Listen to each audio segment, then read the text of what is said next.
I just wrapped up an interview with Fijian Prime Minister Mr. Sitiveni Rabuka, and I've got to say, this guy is seriously impressive. Fiji, the country he's leading, is fascinating. I mean, it's sitting across the international dateline, meaning technically Fiji is the westernmost and easternmost country anywhere in the world.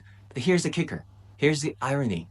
Fiji is now caught in the middle of this big geopolitical rivalry between the East and the West. I mean, just take a look at how Australian media covers Fiji and other Pacific Island nations. What does China really want in the South Pacific? It wants as much access and as much influence there as possible. But let's be real, it is not even about Fiji. It's about Australia freaking out about losing their grip on Fiji to China. The narrative? China is this sinister and corrupt power creeping into Fijian society, pulling it out of Australia and New Zealand's orbit. It's all innuendos, half-truth, and unsubstantiated claims designed to stir up fear. What will be your message to those who are fueling rivalries and encouraging Cold War-style bloc confrontations these days? I do not want to be drawn into that because we are friends with China and we are friends with others who may not be so friendly with China. And if others do not like that and want to alienate us because of that, they're free. If they cut us off, we will survive. Take Juntao or mushroom grass, for example. I bet most of you haven't heard about it. It is this hybrid grass that keeps soil from drying out and turning into desert. Plus, it boosts crop yields like crazy. Now, in Fiji, they use it to grow mushrooms during the dry season. This Juntao, see, it comes from China, and the Fijians have adopted the happy grass from China. Why? Because so far, over 1,000 Fijian farmers have used it to grow better crops and feed their animals.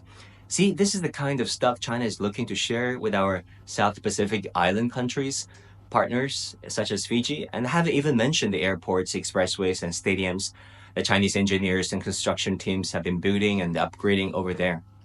See, the West attitude towards Pacific Island nations, let's just say it's got a touch of that old colonial vibe.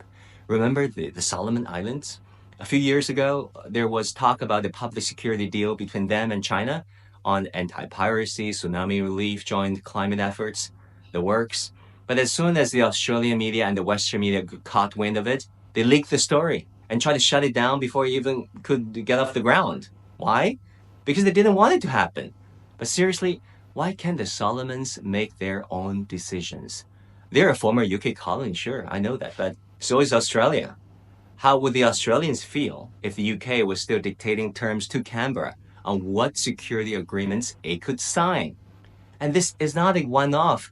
These stories keep popping up over the years. See, maybe it is time we actually listen to our Pacific Island friends, what they have to say, and consider what they truly want. Do not use force or the threat of force. And they are all in line with what I have in mind as I propose the ocean of peace. The Pacific has suffered a lot in the world wars. And now we would like to put all those behind us and develop an ocean of peace. And it's something that we must all strive for and not use our own will or wish to dominate, interfere with the harmonious coexistence of those in the region.